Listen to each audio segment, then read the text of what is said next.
नमस्कार, मेरा नाम है रितेश सिंह और फिजिक्सिया में आपका स्वागत है। पिछले लेक्चर में हम लोग देख चुके थे ट्रिग्नोमेट्री। इस बार हम लोग देख रहे हैं कोऑर्डिनेट ज्योमेट्री क्या होता है और उसका फिजिक्स में जितना यूज होता है उतना ही हम लोग देखेंगे, उससे ज़्यादा हम लोग नहीं देखेंगे। ठीक है, तो कोऑर्डिनेट ज्योमेट्री आइए समझते हैं हम लोग बेसिक एकदम। तो पहला पॉइंट इसमें है position of a point in X Y plane. तो पोजीशन कैसे हम लोग डिनोट करेंगे एक्स वाई प्लेन में। मान लीजिए ये कोई एक्स वाई प्लेन है, ये एक्स एक्सिस है और ये वाई एक्सिस है। ठीक है, तो जीरो जीरो को हम लोग कैसे डिनोट करेंगे? इसको बोलते हैं एक्स, इसको बोलते हैं वाई। ये देख लीजिए ब्रैकेट में जो होता है कोऑर्डिनेट, इसको एक्स होता है इधर वाला और इधर वाला वाई होता है। इसी तरह से ये एक्स होगा और ये वाई होगा। इसी तरीके से ये एक्स होगा, ये वाई होगा। इसी तरीके से ये एक्स होगा और ये वाई होगा। ठीक है, इसके बाद हम लोग देखते हैं इसको डिनोट कैसे करेंगे। तो x बराबर जीरो है, y बराबर भी जीरो है। तो यहाँ पे देखिए ये पॉइंट क्या है, जीरो x भी है और y भी जीरो है। ठीक है, तो ये जीरो जीरो यहाँ हो जाएगा। इसमें क्या है, a पॉइंट जो है x बराबर वन है और y बराबर जीरो है। तो x बराबर वन, x बराबर वन क्या है, ये पॉइंट है। x मतलब क्या होता है, x एक्सिस पे कितना दूरी तय किया, और y बराबर क्या होता है, y एक्सिस में कितना दूरी तय किया। ठीक है, तो x बराबर वन और y बराबर जीरो। तो x वन है, 1 मीटर x में तय किया है, लेकिन y में क्या किया है, जीरो तय किया है। इसका मतलब ये कोऑर्डिनेट हो जाएगा वन और जीरो। ठीक है, बी ए वाला। बी कोऑर्डिनेट इसमें दिया है, x भी वन है और y भी वन है।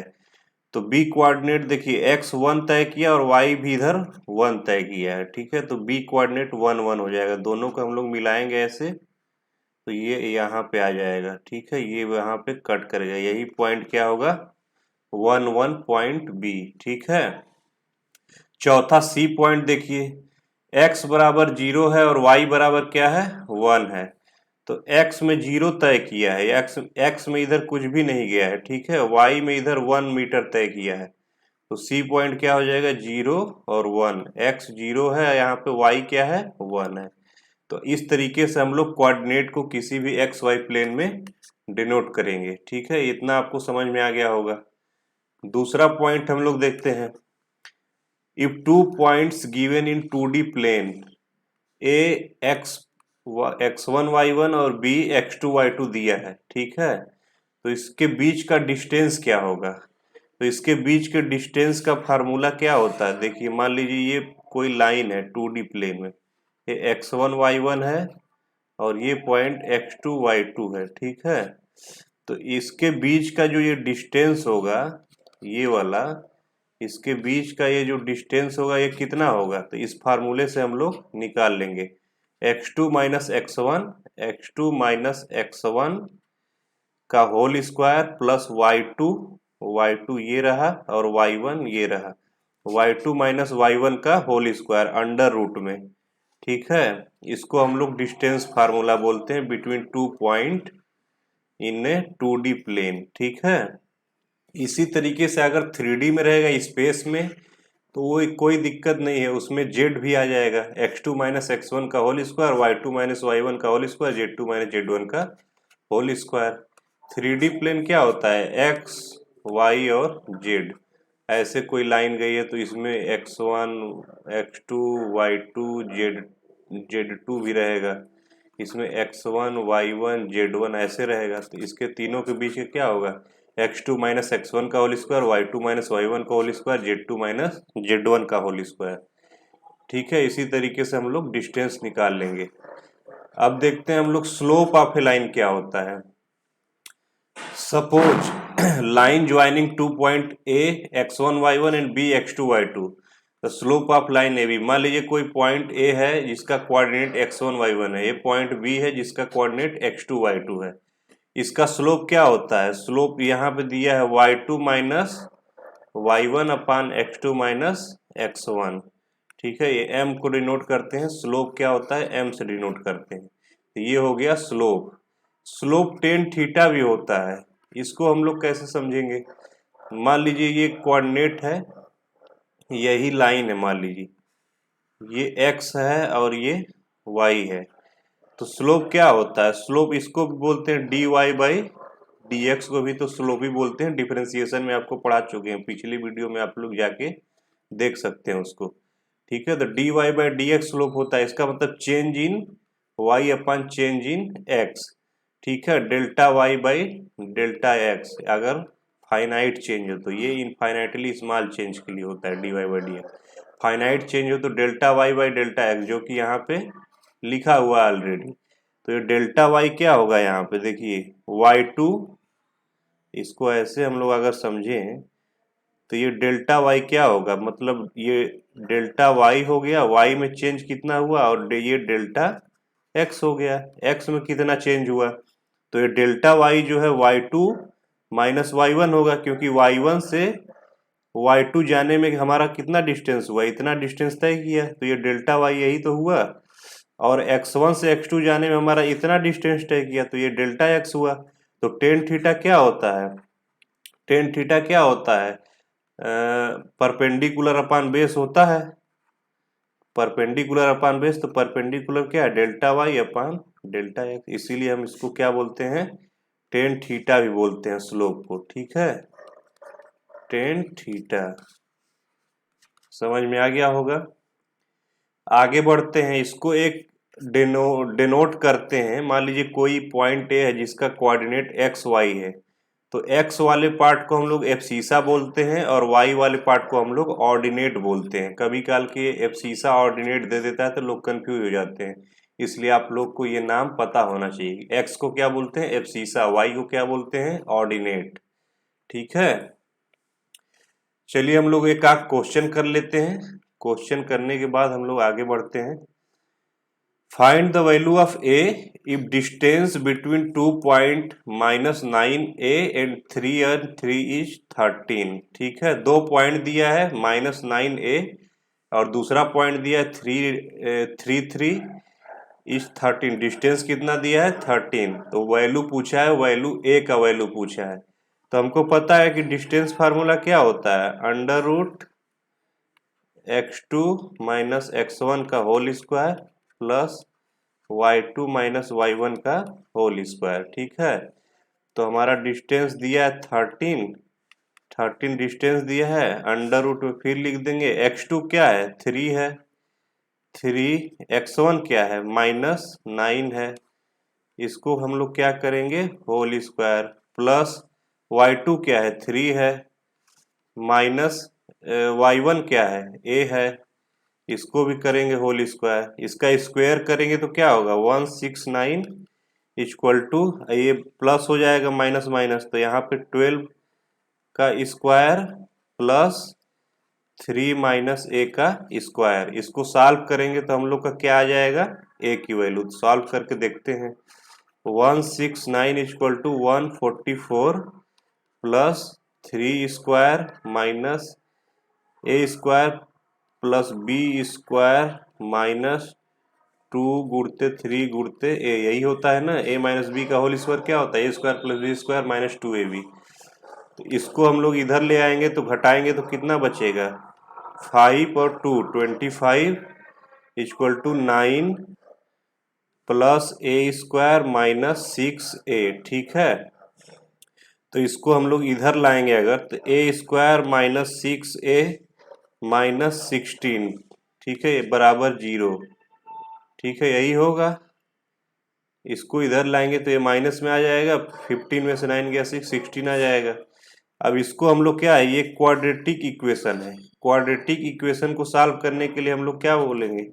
Shridharacharya formula, minus B plus minus under root B square 36 B square minus B plus minus under root B square minus 4ac 4ac। ठीक है, ये माइनस प्लस आप लोग देख लीजिएगा, अपॉन 2 इंटू ए। तो ये क्या आ जाएगा? ए की वैल्यू आ जाएगी। यहाँ से हम लोग कैलकुलेट कर लेंगे। 6 प्लस माइनस अंडर रूट 16 चौके 64, 64 और 6 कितना होता है? 100। ठीक है, यही होता है ना, 64 और 100 अपॉन 2। तो 6 प्लस माइनस 10 अपॉन 2। इसका मतलब क्या हो गया 8 और दूसरा वैल्यू क्या आएगा -2। ठीक है, ये ए की हमारी वैल्यू आ गई लेकिन यहाँ पे ए की दो वैल्यू आ रही है, तो ये दोनों सही है। क्यों? क्योंकि दोनों डिस्टेंस, दोनों वैल्यू ए को सेटिस्फाई करेगा। इसमें निगेटिव पॉजिटिव का कोई चक्कर नहीं है। ठीक है, हमारा कोऑर्डिनेट जो होता है वो माइनस भी हो सकता है और प्लस भी हो सकता है तो दोनों वैल्यू ए का रखेंगे तो हमारा डिस्टेंस सेम आएगा। आंसर 8 और -2 आ गया। आपको समझ में आ गया होगा। आगे बढ़ते हैं आगे बढ़ते हैं, देखते हैं कि एक क्वेश्चन और देख लेते हैं, इसके बाद आगे बढ़ते हैं। ठीक है, question number 2। A dog want to catch a cat. The dog follow the path of the equation y minus x is equal to 0, while cat follow the path of equation x square plus y square is equal to 8. The coordinate of possible points of catching the cat are, मतलब ये बोला है कि ये जो dog है उसका जो पाथ जो फॉलो कर रहा है y minus X equal to 0 है, और कैट जो है वो पाथ फॉलो कर रहा है X square plus Y square equal to 8। The coordinate of possible point catching the cat are. इसमें क्या बोला है, कोऑर्डिनेट पूछा है जहां पे वो कैच करेगा, डॉग कैट को कैच कर लेगा। तो इसको हम लोग कैसे निकालेंगे, डॉग जहां कैट को कैच करेगा वो पॉइंट, इसका मतलब वहीं पे मीट करेगा, तभी तो कैच करेगा। इसका मतलब दोनों जो इक्वेशन है लाइन का और ये सर्किल का इक्वेशन है, ये दोनों मीट करेंगे तभी वो कैच कर पाएगा। तो इसका मतलब क्या है, हम लोग इसको सॉल्व कर देंगे तो इसका जो मीटिंग पॉइंट है वो आ जाएगा। ठीक है, तो इसको हम लोग सॉल्व करते हैं। दूसरा मेथड हम लोग ग्राफ से भी देखेंगे। तो पहला इक्वेशन दिया है y minus X equal to 0, यहाँ से हम लोग y बराबर x लिख लेंगे। दूसरा इक्वेशन दिया है X square plus Y square equal to 8, तो y माइनस एक्स को y बराबर x पुट कर देते हैं इसमें हम लोग, तो y बराबर x, तो X square plus X square, ठीक है, equal to 8। 2x square equal to क्या हो जाएगा 8।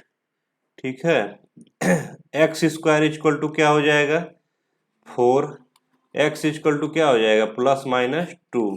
ठीक है, तो अगर x की वैल्यू हम लोग 2 रखें पहले इक्वेशन में, तो y में क्या आ जाएगा 2, ये पहला इक्वेशन है।